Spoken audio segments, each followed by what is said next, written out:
ՆԱՏՕ-ի հարավային Կովկասի գրասենյակի ղեկավար Ալեքսանդր Վիննիկովը հայտարարել է, որ Հյուսիսատլանտյան դաշինքը ողջունում է Հայաստան-Ադրբեջան կարգավորման գործընթացում վերջին զարգացումները եւ աջակցում մշտական խաղաղության համաձայնագրի ուղղությամբ ձեռնարկվող քայլերին։ Անմիջականորեն ներգրավված չենք այդ գործընթացներին, սակայն միշտ բարձր ենք գնահատել մեր դաշնակիցների ջանքերը։ Վաշինգտոնում խաղաղության համաձայնագրի նախաստորագրումը համարում ենք կարևոր քայլ դեպի կայուն խաղաղություն, անվտանգություն եւ տարածաշրջանային հաղորդակցությունների ապաշրջափակում։ Դա նաեւ կամրապնդի տարածաշրջանի պետությունների հետ ՆԱՏՕ-ի գործընկերությունը, շեշտել է Վիննիկովը։ Նա հավելել է, որ այս զարգացումները կարևոր նշանակություն ունեն Սևծովյան տարածաշրջանի կայունության համար։ Իրանում բողոքի ակցիաները չեն դադարում, դրանք շարունակվում են արդեն մոտ 2 շաբաթ։ Ի սկզբանե ցույցերը բռնկվել էին ազգային արժույթի անկման եւ գնաճի պատճառով, սակայն այժմ ստացել են նաեւ հակակառավարական բնույթ։ Երկրի ամբողջ տարածքում, այդ թվում Թեհրանում, լարված է, ցուցարարների եւ ոստիկանների միջև բախումներ են արձանագրվել։ Ծլմների տվյալով ակցիայի մասնակիցները հրկիզել են ոստիկանական մոտոցիկլեր, հեռուստակայաններ, տեղական ինքնակառավարման մարմինների գրասենյակներ, ինչպես նաեւ Գերագույն առաջնորդ Խամենեիի լուսանկարները, վանկարկելով մահ բռնապետին եւ աջակցություն հայտնելով Իրանի վերջին շահի որդուն Ռեզա Փահլավիին։ Թեհրանի քաղաքապետը տեղեկացրել է, որ ցուցարարները վնասել են հիվանդանոցներ, բանկեր, մզկիթներ եւ այլ օբյեկտներ։ Տեղական իշխանության ներկայացուցիչները նախազգուշացրել են, որ հանրային եւ պետական գույքը վնասողներին կարող է մահապատիժ սպառնալ։ Ցույցերի ֆոնին ամբողջ երկրում հեռախոսային եւ ինտերնետ կապը սահմանափակվել է, հաղորդվում է, որ ցույցերի ընթացքում զոհերի թիվը հասնում է 42-ի, այդ թվում քաղաքացիական անձինք եւ իրավապահներ։ Ձերբակալվածների թիվը գերազանցում է 2000-ը։ Հակակառավարական ակցիաների զուգահեռ տարբեր քաղաքներում ցույցեր են անցկացրել նաև իշխանության կողմնակիցները։ Իրանի անվտանգության խորհուրդը մեղադրել է Իսրայելին եւ Միացյալ Նահանգներին երկրում անկարգություններ հրահրելու համար։ Այաթոլլա Ալի Խամենեին ազգային միասնության կոչ է արել շեշտել, չեն ընկրկելու ավերածություններ կատարողների առաջ։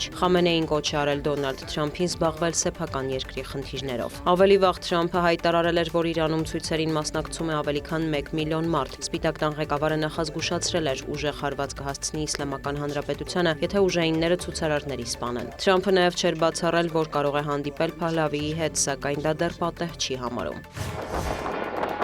Վոլոդիմիր Զելենսկին մեկնաբանել է Ուկրաինային ռուսական ուժերի գիշերային հարվածները։ Նրա խոսքով հանրապետության ուղղությամբ արձակվել է 242 ԱԹՍ, տարբեր տեսակի հրթիռներ, այդ թվում 1 օրեշնիկ հրթիռ։ Թիրախում են եղել մասնավորապես էներգետիկ օբյեկտները եւ քաղաքացիական ենթակառուցվածքները, հավելել է նախագահը։ Նա տեղեկացրել է, որ վնասվել է նաեւ Կիևում Կատարի դեսպանատունը։ Մայրաքաղաքում հայտնի է զոհերի եւ վիրավորների մասին, խնդիրներ կան էլեկտրա եւ ջրամատակարարման հետ կապված։ Քաղաքապետ Կլիչկոն կոչ է արել բնակիչներին հնարավորության դեպքում ժամանակավորապես հեռանալ Կիևից։ Ավելի վաղ Ռուսաստանի ՊՆ-ն հաստատել էր, որ այդ թվում օրեշնիկով հարվածել են Ուկրաինային ի պատասխան դեկտեմբերի 29-ին Նովգորոդի մարզում Ռուսաստանի նախագահի նստավայրի վրա ուկրաինական ուժերի ենթադրյալ հարձակմանը։ Եվրամիության դիվանագիտության ղեկավարը հայտարարել է, որ օրեշնիկի կիրառումը նախազգուշացում է Եվրոպայի եւ Միացյալ Նահանգների համար եւ ապացույց, որ Մոսկվան չի ցանկանում կանգ առնել։ Կայա Կալասն ընդգծել է Կիևին աջակցության հրատապությունը։ Դոնալդ Թրամփն էլ հայտարարել է, որ աջակցում է հակառուսական պատժամիջոցներին, սակայն հուսով է, որ դրանց կարիքը չի լինի։ Նա համոզված է, որ Վլադիմիր Պուտինը ցանկանում է խաղաղության գործարք կնքել։ Իտալիայի վարչապետ Ջորջիա Մելոնին էլ կարծիք է հայտնել, որ ժամանակն է խոսել Ռուսաստանի հետ։